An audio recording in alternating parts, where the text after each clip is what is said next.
This is how a brutal attack on a ship takes place. Very soon, a brutal battle ensues. Jews who tried to escape from the Soviet Union were called by the same name, pirates. Was it in fact their aim to take hostages and to pillage? It would be more correct to call their action fleeing from the prison.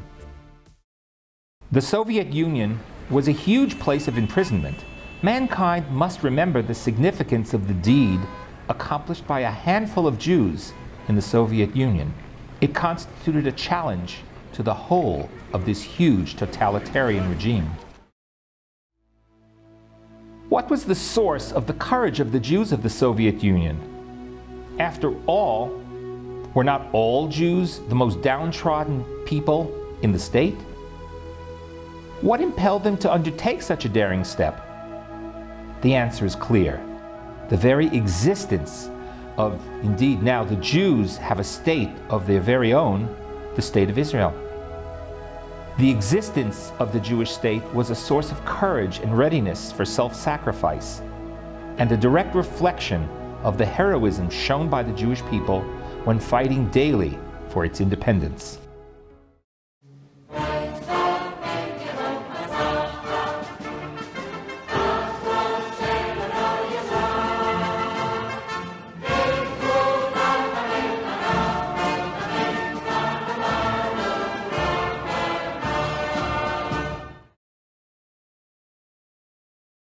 And now, let's go back to the origins, to those with whom it all began. The aspiration of Russian Jews to Eretz Yisrael is an ancient one. The Zionist movement, or more correctly, the movement to create a Jewish state, arose in the Russian Empire before Theodor Herzl even envisioned it. We're talking about movements such as Bilu and Chovevei Tzion. Until close to the Bolshevik Revolution, there numbered in the Russian Empire some 300,000 paying members of the Jewish National Fund, which dealt with purchasing land in Eretz Yisrael. The blue box of the JNF Fund was known to every Jew there. Under the communist regime, the Zionist movement was cruelly persecuted, and its members went underground. Hundreds and thousands were arrested and imprisoned in prisons and concentration camps, or were expelled to distant parts. Only a few of them, after the establishment of the State of Israel in 1948, managed to immigrate to Israel. The majority who remained did not give in to the efforts of the Soviets to resolve the Jewish problem through assimilation and intermarriage. The victory over Nazi Germany, the Holocaust, and the establishment of the State of Israel led to a renewed awakening of the love of Zion. In response to the national awakening, the tyrant Stalin threw people into concentration camps for being guilty of betrayal of the motherland and nationalism. One of the prisoners of Zion, or Asirei Tzion at that time, Michael Batalsky, wrote in his songs in his place of imprisonment, "We could have conceded defeat and death had we begged on our knees, and we would have been pardoned. But we have pride. We will not assimilate, not give in to anyone, and for this merit we remain alive." Еврейское национальное движение, сионистское движение в Советском Союзе никогда не прерывалось полностью. The National Jewish Movement in the Soviet Union never ceased to exist completely, although at the start of the 1930s, the organized Zionist activity was utterly liquidated. And yet people with a Zionist outlook remained, even in the Stalin lockups. Произошло некоторое, смягчение обстановки, то, что называют хрущевской оттепелью. At the time of the thawing of the oppressive situation towards the end of the 1950s, in the days of Khrushchev, those people who had survived the forced labor camps of Stalin awoke to some sort of activity, some in the area close to them, in the family, or with close friends.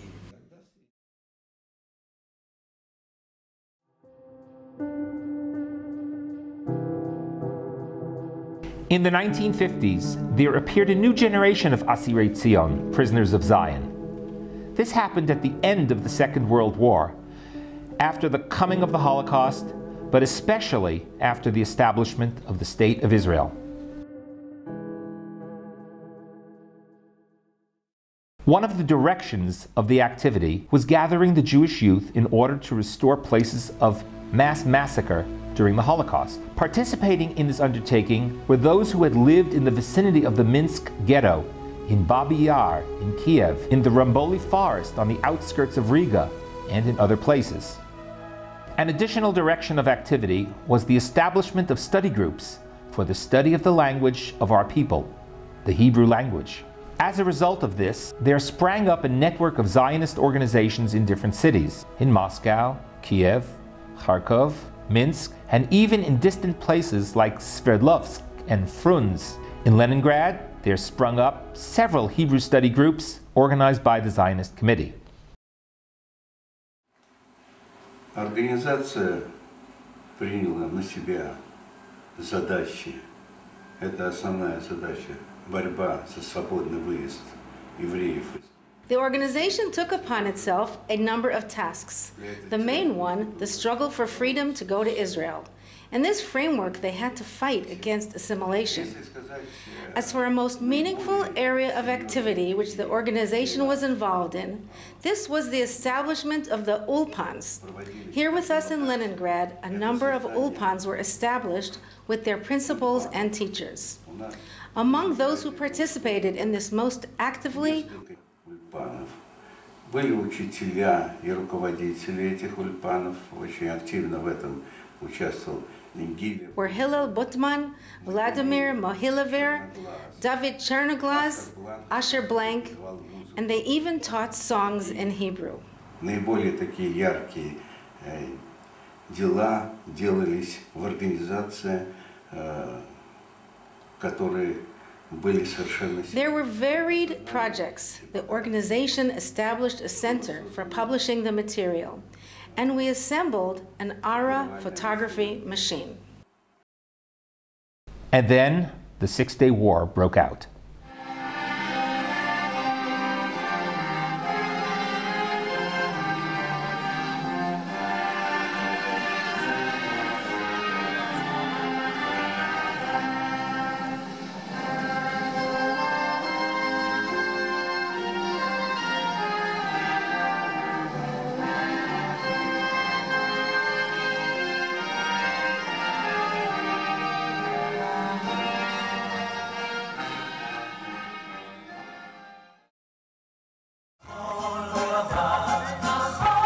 In the Soviet Union, there began, in quite unprecedented manner, the return to a Jewish identity. There was a significant upsurge of Zionist activity. Young Jews felt themselves to be part of the IDF, fighting an enemy country. Spiritually, they already saw themselves as being in Israel. The aspiration to get to the state of Israel grew amazingly. Мы подали документы, это было в 1969 году. И в 1969 году, через какое-то время, получили категорический отказ. We submitted an application for permission to leave in 1969. Very soon we received an absolute refusal to our request. The refusal was given verbally without presenting a document. I was summoned to the permits department. I was told that I had absolutely no need to immigrate to Israel. In the Soviet Union, we were all well off, studying, working. In short, we had to remain where we were. I asked about the possibility of appealing the decision. I received the answer, no, this is an absolute refusal without any possibility to complain. We do not recommend contacting us further. No point. At the same time, there was taking place the unification of groups scattered throughout the Soviet Union. A central coordinating committee was set up, VKK. The growth of the Zionist movement, which organized groups studying Hebrew, Jewish history, and tradition under the nose of the KGB, was an incomparable success. The coordinating committee published an organ of the movement called Iton, the newspaper. Representatives from Moscow, Leningrad, and Riga collaborated on the editorial committee of the publication. Yosef Mendelevich from Riga engaged in the production of the newspaper. The first meeting of the editorial board of the Iton took place in Leningrad in the apartment of Esther Winger. During the preparation of the newspaper, Mendelevich met with Viktor Boguslavsky and Leib Kornbluth. We strategized about the editorial content regarding the sections that needed to be included. I showed them the articles that I prepared. The content for the first edition of the newspaper was ready.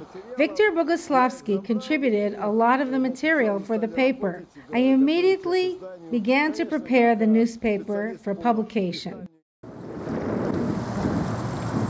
Then there occurred an astonishing development. An ex-Soviet pilot, Major Mark Dimshitz, joined the Hebrew study group in one of the ulpans in Leningrad. Dimshitz identified with the State of Israel even before the Six-Day War, when Egypt and Syria were about to destroy the Jewish state. Никто не поддерживал Израиль.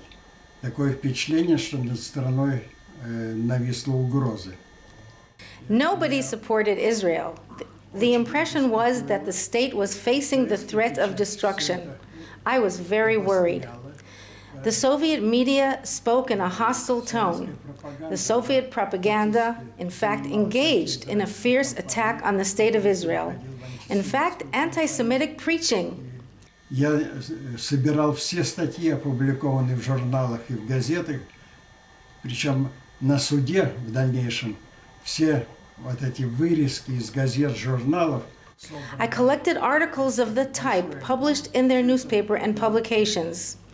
It seemed to me that all of the material which I collected served as counter-evidence in the court. И вот тогда у меня возникло уже первое. In those days, there grew in me the thought that I did not at all wish to remain in the Soviet Union.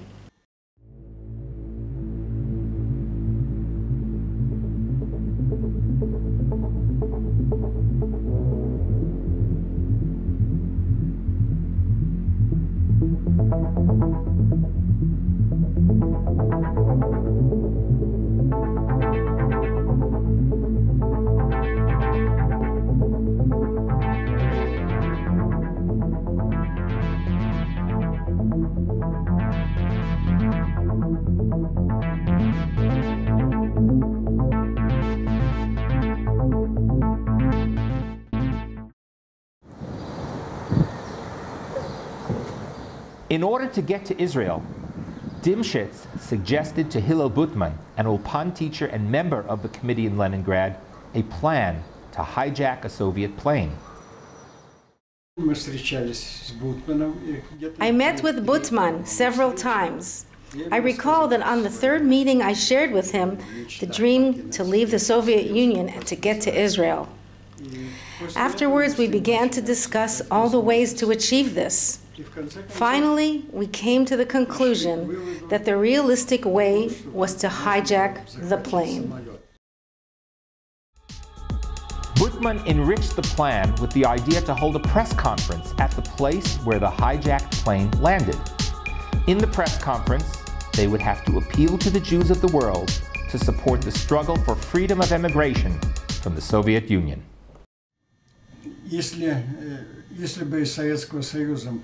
Had it been possible to leave the Soviet Union then, I would have left immediately, even before the Six-Day War, because this was impossible.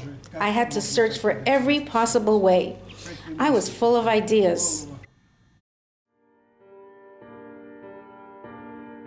The ideas developed into a plan to hijack the new Soviet plane, the Tu-124, with a capacity of over 60 passengers.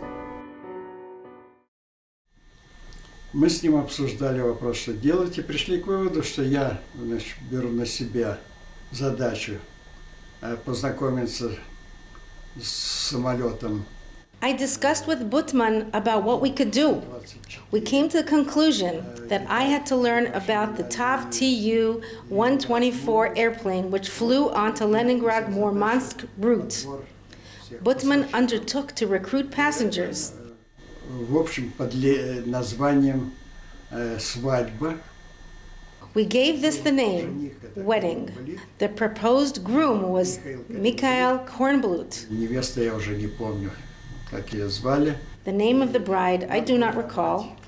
We had to recruit some 60 people to participate in the operation.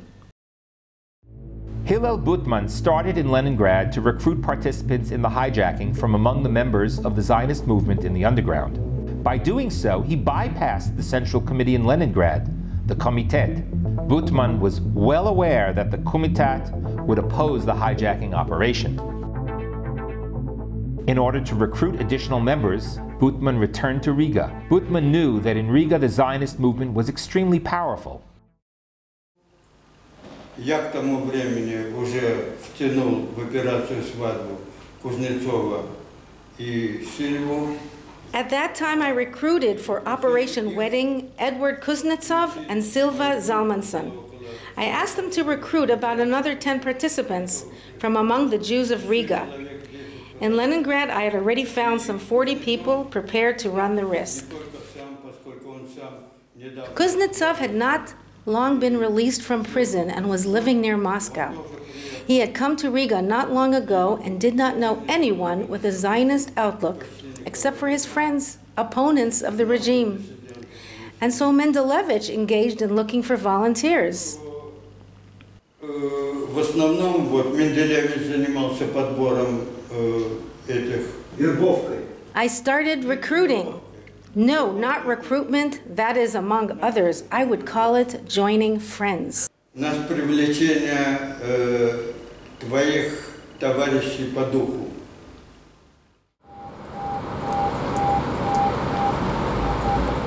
In Riga, there lived Aaron Spielberg, who not long ago had moved here from Leningrad. He introduced Butman to Silva Zalmanson, a friend of his wife. Silva was engaged in printing material for the underground newspaper of the movement, edited by Yosef Mendelevich. And why was this improvisation of issuing a newspaper necessary? Quite simply, because the Soviet press was both anti-Semitic and anti-Israel in their approach.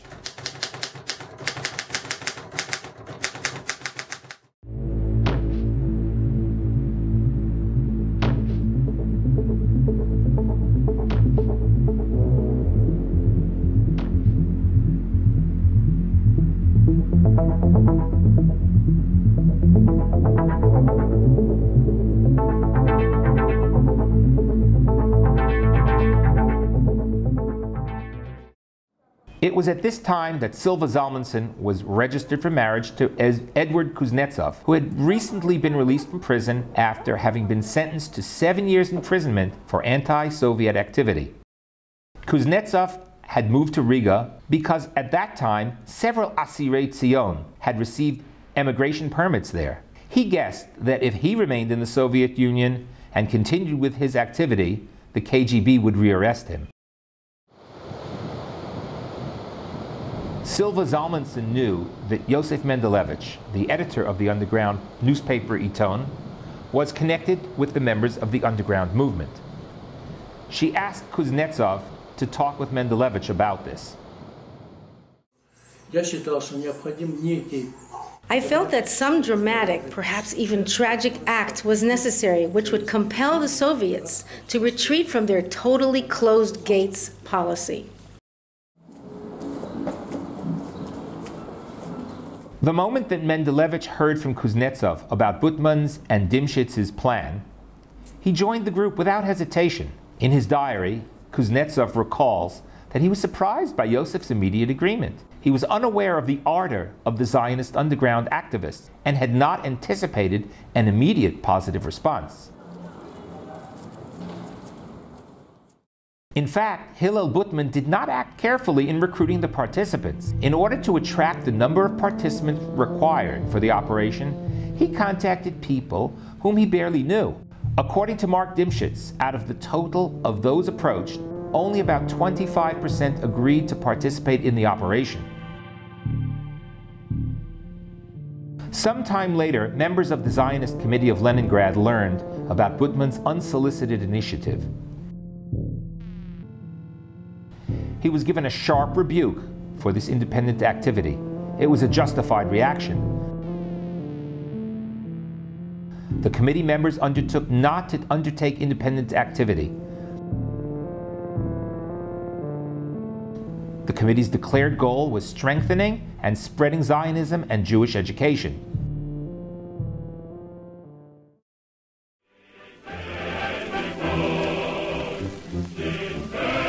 However, this limited educational activity did not have the capacity to prevent the assimilation prevalent among the 3 million Jews in the Soviet Union.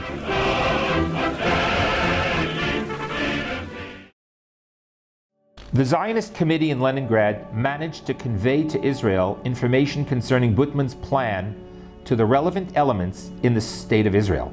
From there arrived an absolute prohibition with regard to continued preparations to hijack a Soviet plane. Mendelevich and Kuznetsov decided that they were interested in continuing to proceed with the planning of the operation, and therefore they got in touch with Mark Dimschitz directly. Kuznetsov writes in his book that he felt it was better not to hurry with pursuing the operations, but some mystical power was propelling him forward. This power was the unbridled enthusiasm and ardor of the Zionist youth in Riga.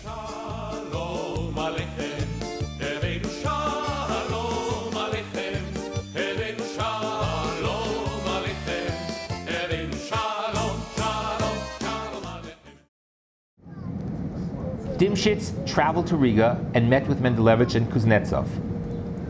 The meeting with them persuaded him that he could rely on them. Incidentally, the Jews were not the first to attempt to hijack a plane and escape from the Soviet Union. But all the attempts had been in vain. Anyone who attempted it was given extensive terms of imprisonment. Mark Dimschitz returned to Leningrad and began searching for solutions for the hijacking by a limited group of Jews from Riga. He was successful, and he informed Riga that he had something that was ideally suited for the plan. It did not occur to him to what extent that what he said was in fact prophetic.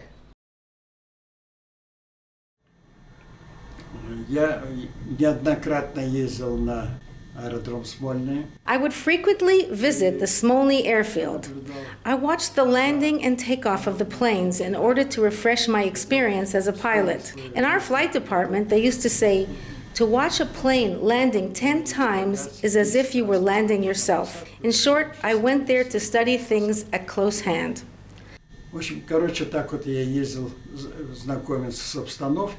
Suddenly, on June 1st, 1970, I saw an advert about a new flight route that had opened to Priozorsk.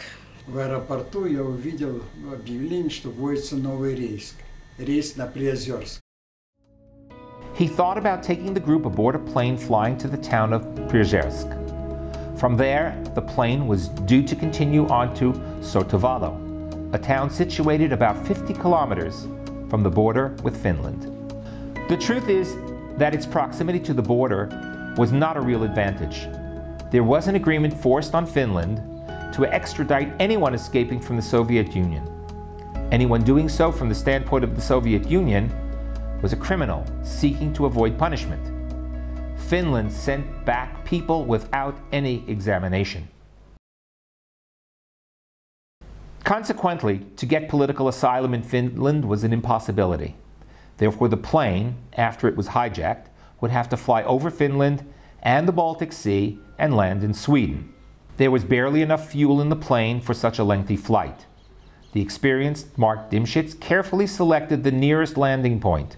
According to his calculations, the port city of Boden was the optimally best point for landing.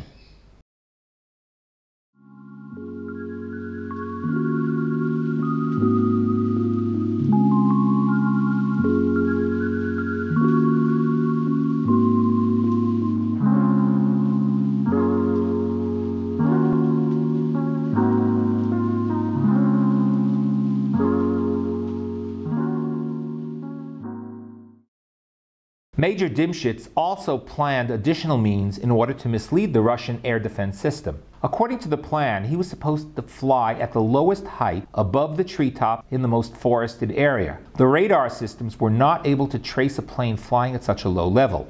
In addition, Dimshitz intended to make out as if he was the Soviet pilot struggling with the hijackers. He was supposed to report to the Air Force watchtowers that he was in control of the situation, would land the plane in Finland. All this was designed to protect us from the Soviet anti-aircraft guns. In actual fact, he intended to land on an international highway in Finland and immediately take off again. In this way, the Soviet air defense would lose track of the escaped plane. Any plane taking off from Finnish soil could have been a Finnish plane as well. Mark Dimshitz set the date for the hijacking for June 15, 1970, which was the date for the Supreme Soviet election in the Soviet Union. From his experience as a member of the Soviet Air Force, he knew that on such days the pilots were drunk on vodka and the air defense was non-existent. They decided to arrive in Leningrad in small groups of participants. A few days before the operation, the sister of Yosef Mendelevich, Marie, married his friend Aryeh Hanoch.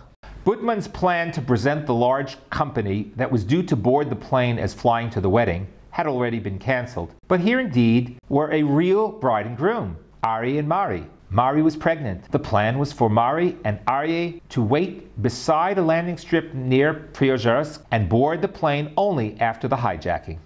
Aryeh and Mari were joined by Silva Zalmanson and Boris Penson. In Riga, there remained only a few participants. The atmosphere was very nervous. Dimshitz knew from work experience with civil aviation in Kazakhstan, on the border with Iran, that pilots flying close to the border were equipped with pistols. In order to be accepted for work, they had to declare that they would shoot at anyone attempting to escape across the border. It is instructive that the participants in the operation never once discussed the prospects of success of the operation. When Mendelevich, in a conversation with Israel Zalmanson, the brother of Silva, commented that the chance of success was very low, perhaps not more than 20%, Israel felt very uneasy. But Kuznetsov calmed his young brother-in-law and said that there was every chance of success. Before Kuznetsov, too, was due to leave Riga for Leningrad, he told him surprisingly that the Leningrad people had asked him to blur the Jewish character of the operation. Therefore, he had added on his own initiative two of his prison friends, Fedorov and Muzhenko. Yosef Mendelevich was very upset by Kuznetsov's word. How had he taken such a decision without consulting the other members? After all, the whole significance of the operation was in effect to emphasize the national aim.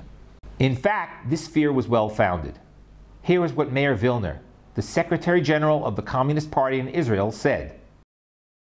All the claims that these people were put on trial only because they were Jews is nothing more than deceit.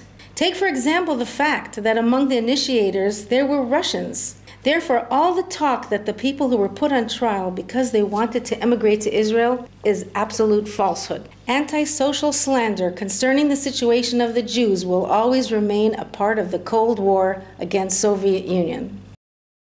What to do? How to save the situation? Yosef Mendelevich decided that he would write a declaration which would unequivocally assert the aim of the operation, a powerful appeal for the freedom of emigration from the Soviet Union. We 9 Jews who live in the Soviet Union are trying to leave without seeking permission from the authorities. With us are tens of thousands of Jews who, in the course of many years, as the authorities are aware, desire to leave the state and immigrate to Israel. Despite all of our requests, the authorities have rejected our appeals and refused to acknowledge our right to leave the state. Every attempt by the state to resolve the Jewish problem has met with failure. They need to realize that we shall not remain silent. It is not for them to determine our fate. By this action, we wish to indicate to the Soviet authorities the veracity of these facts. We wish to explain to the Soviet authorities that it is in their best interest to permit us to return to our homeland. The main motivation of our action being the fierce desire to live in our own land and to live the life of the Jewish people. Mendelevich wrote in sequence without revision, and at once brought it to Kuznetsov to make him identify with these principles. He signed without any hesitation, only adding a few comments regarding the freedom of the citizens in the Soviet Union. Most of the participants had already left, and Mendelevich signed instead. Later, in a court session, Mendelevich's lawyer would say, Их судили за измену родине. They sentenced them for betraying the motherland. Whenever I would issue an appeal or appear in court, I maintained that Yosef Mendelevich had 3 times submitted a request to leave. Now they are describing his actions as betraying the motherland. Does this signify that prior to this he had already officially stated his wish to betray the motherland? You really have been mistaken to use such a stupid expression. The last group left Riga on Friday. They were the brothers Wolf and Israel Zalmanson, along with Yosef Mendelevich.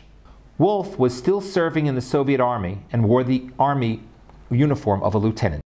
Mendelevich borrowed from Silva Zalmanson 5 rubles. He was unemployed and had no money. With this money, he bought half a kilo of chocolate and rusks. In central Leningrad, Anatoly Altman awaited them.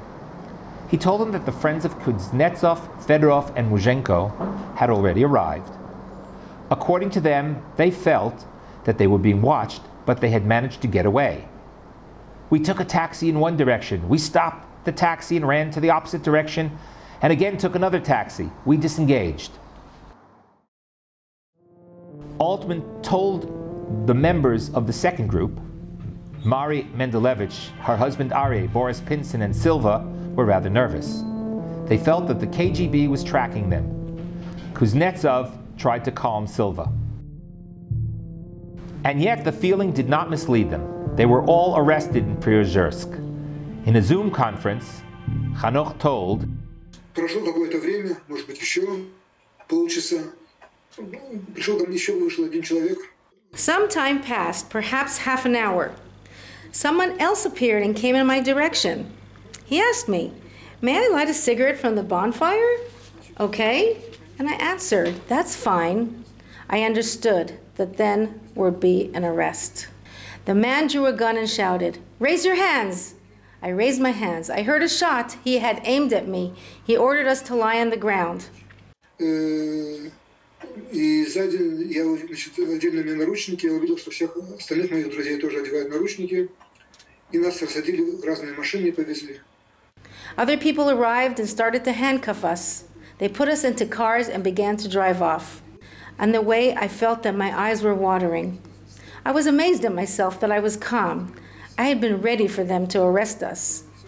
The man who had shot at me said, "The tears will stop." I understood that he had shot at me with tear gas. Their arrest was dramatic. Not surprising that already in the first interrogations, a number of those arrested began to reveal details of the operation.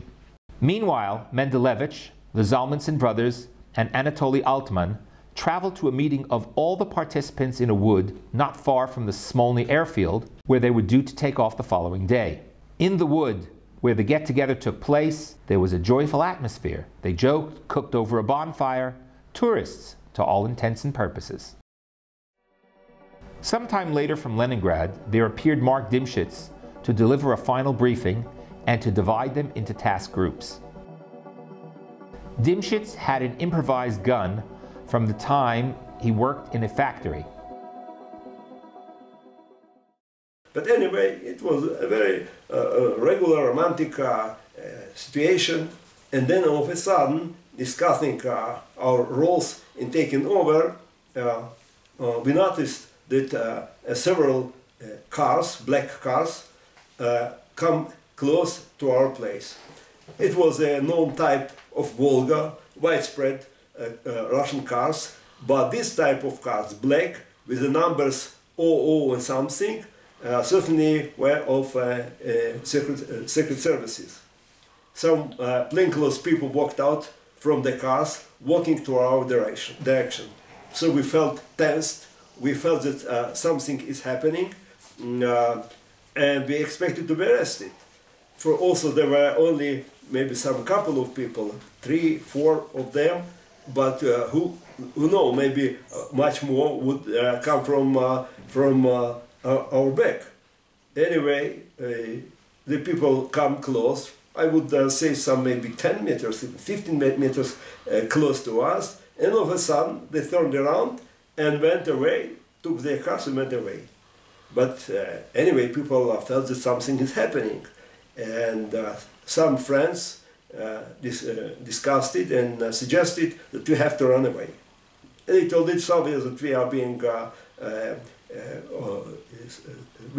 found by secret services. They know about us everything. They are going to arrest us. Let us escape. I told, in no way. I told, see, if they really know about our scheme, they will arrest us anyway. But if we escape, it will be a failure. Let's go up to the end. I meant a real end, whatever happened in the airport, but just to be arrested on the way to Eretz Israel. To be arrested in the airport meant to start our way, our escape. And Mr. Dimshit certainly supported my approach, and it was a decision. Whatever will happen, we will go and try to board the airplane. So it was night, we went to sleep. It was not an easy sleep. I slept on the ground, for I was tensed. I was ready to make my task. In the morning, we stood up and went to the airport. It means the forest was very close to the airport, like maybe some 15 minutes by foot. I was very excited.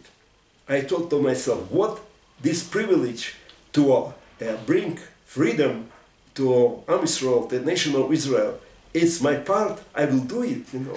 I couldn't believe that I, a simple man, can be part of this outstanding effort. So I feel that everybody felt like that. I don't know. Some people asked me, was I afraid? In a way, I was not afraid. I just thought of the privilege of doing that.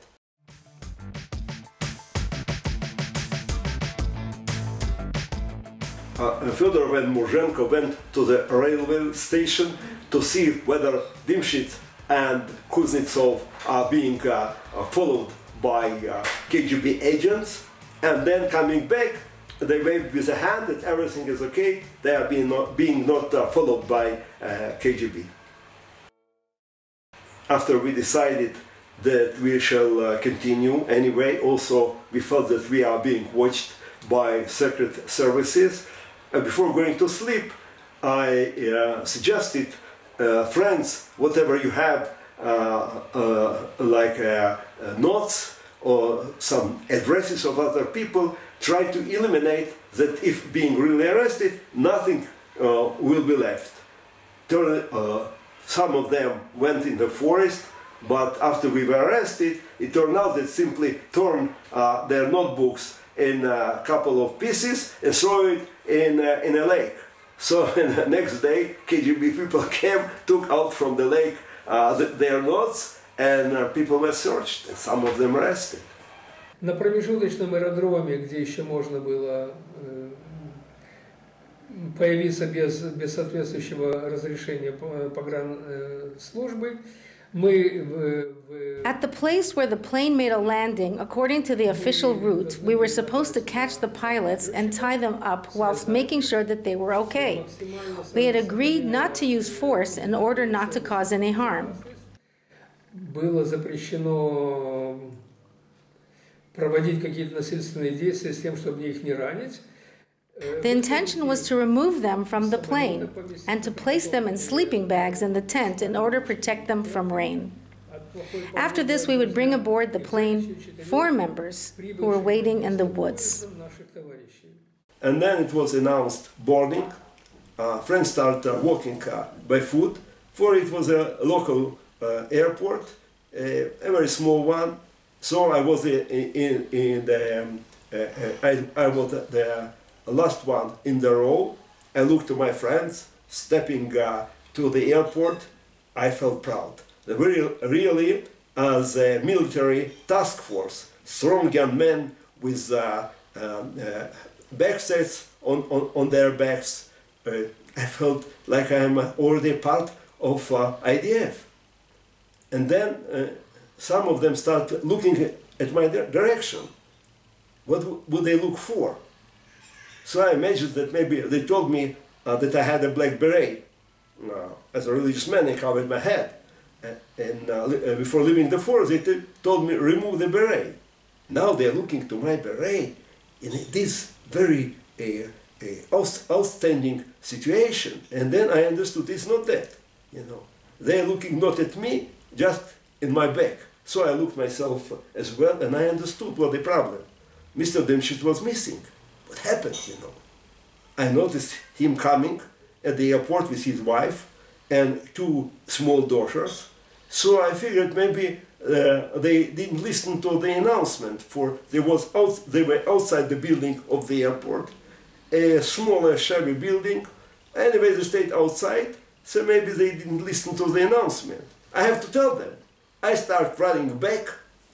Some people standing in a gate of the airport try to prevent me to run, but I assume they couldn't imagine that this young student with glasses is a hijacker. So they finally permit me to go. I ran up to the place that I met. I saw Mr. Dimshit's coming with his family, and indeed they were there. I became angry. I told Mark, what you are doing here? He sat with his family. It was early in the morning. They had some breakfast, some sandwiches. Stop your sandwiches. We are going to board. We are going to save our Israel. Mr. Dimshit checked his watch, and he told me, what? They started already the boarding? It's too early, The boarding, like, I don't remember exactly the time, but like the boarding had to start 9 o'clock, and it was only 8:30. He told me, why they started it that early? I don't like it. I answered him, I just yelled at him, stop it, it's not a Russian army. You are used to a Russian army, everything is strict. It's not the army. Think change. So he hesitated for a while, and then he told me, okay, I'm taking my belongings, I'm packing, run back to the friends, tell them that I am joining the group.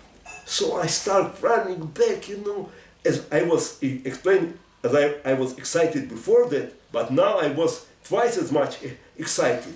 I saved the operation. I make the real decision. So when I come back, entering the gate of the airport field, I was beaten, thrown on the ground, my hands handcuffed, and lying already with my nose on the baton of the airfield. I understood that it's it. It is what we expected. We arrested. So I was lifted. I was surrounded with some people plainclothes again with guns, and my glasses fall down, but I still could see my friends that for the time being, when I ran back to see Mr. Dimshit, they reached the airplane and all of them were arrested. So when I looked at it, it was not that exciting, and then I heard shootings, like boom, boom. I turned around, they shot at Mr. Dimshit. He came blooding, a lot of blood on his face. His wife was excited. He cried, she yelled, and two small daughters altogether lost. Он был фактически газ песком в область виска. Я отдернул голову, но кожа... In fact, it was gas mixed with sand. They aimed at the forehead. I moved my head. The sand apparently had wounded the skin and blood dripped on the face. It certainly made a bad impression on my children and especially on my wife. In any case, I did not hear any more shots. They shot, in my opinion, only once. But it was not the time to think about anything. Each of us was taken immediately to interrogation. I was pushed to a small room with two colonels of KGB, and the whole airport, or the building of the airport, was full with high-ranked KGB officers. So I understood finally that it was a trap. When being pushed to this small room, one of the colonels took a piece of sheet of a paper. It was the order of the local attorney to arrest me, and this order would read like that: under our information, a group of Jewish terrorists is acting in territory of this small airport, trying to harm state security and to betray their Russian motherland, running away to an imperialistic state. Imperialistic state, not mentioning Israel. So the prosecutor general of this district would tell that he would say, I ordered to arrest them, to question them, and to warn them that it is true they expect death penalty. Too bad, you know. I was not that ready to. I was ready to die, but I figured that they will just kill us during the battle in the airport, or maybe when we come up in the air, we're shot with a rocket. But now I thought to myself, I have to stay during the interrogation, and who knows what kind of interrogation do they have in a KGB. And then, after interrogation, they will have a trial, and then, if they rule death sentence, I have to sit and expect being taken to be executed. It's not for me. I can do it. You know, you need to be a hero to do that. But they never asked me. I had no way. I had to be a hero. And then the colonel told me, sign it. I told him, you changed my hands. How can I sign this way? So lose his hands. It was really not bracelets. It was simply ropes. So they lose the ropes. I shake the hands to get some blood in my hands. And I told, no, I'm not going to sign anything. Everything is mine. So tied it again. Make him feel that he's in our hands. Then they took me, each of us, in this specific black Volga cars to KGB headquarters in Leningrad. On the way, I could see people walking in the streets. It was morning, June 15, summer, beautiful time. And Leningrad by itself is a beautiful city. Old buildings from 18th century, 19th century, people, young people, going, students, it was life. And I lost my life. So I asked myself, do you regret? Maybe it was a mistake. I thought for a while. And I told to myself, no, I don't regret. I am proud that I was part of it. And it was really an achievement to do something, a small man like me, for the freedom of my nation.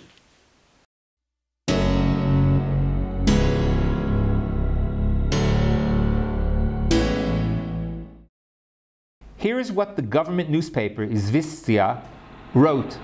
There are also people in the West who are trying to present this sinful act as an innocent attempt by 11 people to leave their state. However, there is nothing in common between the wish to leave their motherland and establishing an armed band which planned in detail how to fall with arms on citizens. Dimshitz and his colleagues were sentenced according to their criminal acts. They planned to commit a very serious crime, an attack on the crew of a civilian airplane. The investigation continued for half a year. The verdict was given on December 15th.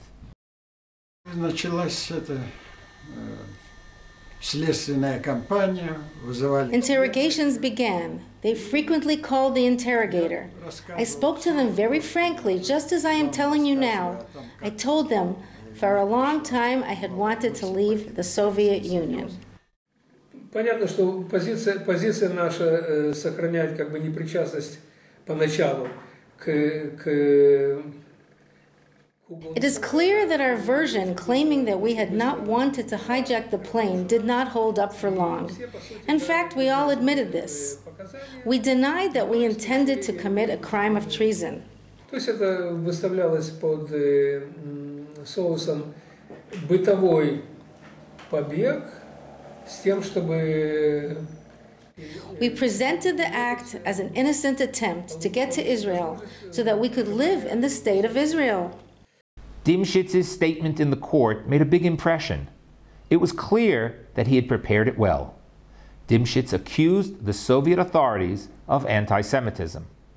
He said, even the support of the Arab states by the Soviet Union comes not on account of political considerations, but purely for anti-Semitic reasons.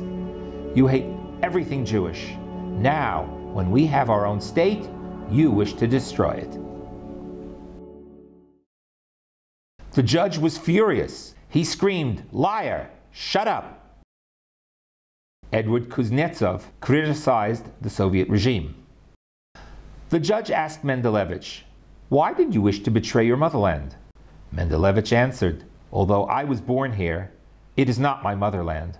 The Lord of Abraham, Isaac, and Jacob gave Eretz Israel to our forefathers and their descendants. Therefore that is my motherland." The prosecutor stood up. "You put a question to Mendelevich in vain. Didn't you know that he is a religious fanatic?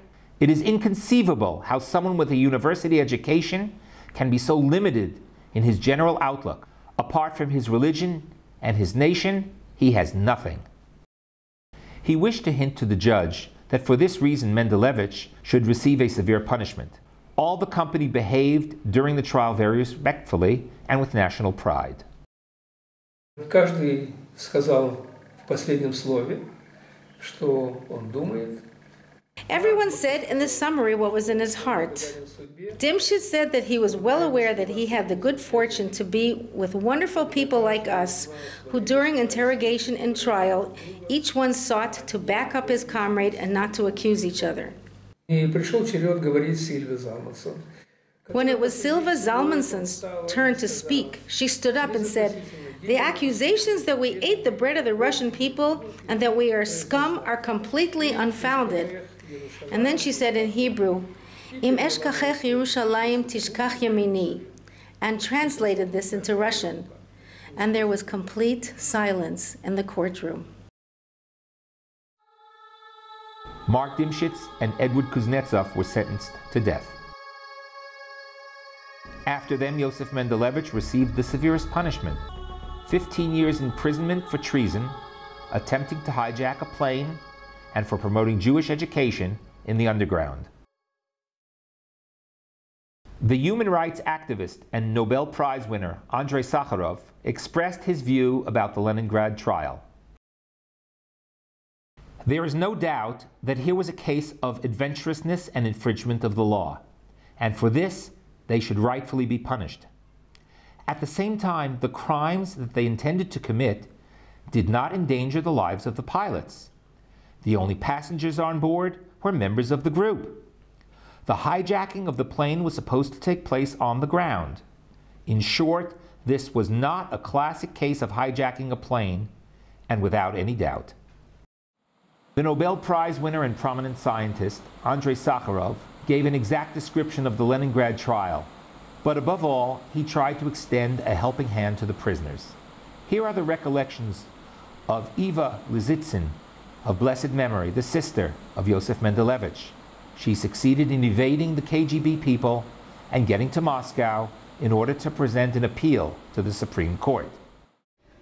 I entered the Supreme Court. Present were Helen Bonner and also the mother and wife of Fedorov. A tall man approached us dressed in a gray suit. He looked very neglected. On his suit there were gold emblems of heroes of the Soviet Union. He had hung them in disorder out of contempt. He told me thus, "I am with you, heart and soul. I shall do all that I can to save the situation." The Leningrad trial turned out to be a grave mistake on the part of the Soviet authorities. It exemplified to world opinion and world Jewry, in particular, the true situation of Soviet Jewry. In a declaration made by Yosef Mendelevich, in the name of the participants of the operation, he wrote, "Jews of the world, to you there has fallen the duty of the struggle for the freedom of your brethren in the Soviet Union. You should know that our fate to live and to exist depends upon you. These words echoed with incredible force. Throughout the world, there arose powerful movements for the release of the Soviet Jews. Demonstrations, media, diplomatic and political lobbies acted with amazing synchronization in order to achieve this sublime goal. Death sentences were abolished and all the sentences were reduced. The international pressure exerted on the Soviet Union led to the collapse of the Soviet regime. The gates of emigration opened. После декабря 70-го года, когда был оглашен свирепый приговор. In December 1970, the severe sentences were published for the imprisoned group, including the death and life sentences. This led to an outburst of demonstrations of identification and support in the West. And when this became known in the Soviet Union, this led to the identification of Soviet Jewry. Then it became clear that the subject of freedom, of emigration, the authorities were unable to silence. Тему эту снять с повестки дня и внутри советской, и международной властям не удалось, им пришлось со скрежетом зубовным пойти на... Quite against their wishes, they had no option but to retreat, perhaps for the first time in the history of the Soviets, and to open the gates of emigration. The Jewish people in the Soviet exile, for whom the Soviets had decreed extermination, came back to life. The enemies fell, and we arose and were comforted. Until the Soviet Union was disassembled, more than 500,000 people left the USSR. Prisoners of Zion were imprisoned in the Soviet Union for many years, but in the end, they also arrived in Israel. The last of them, Yosef Mendelevich, was expelled from the Soviet Union in 1981.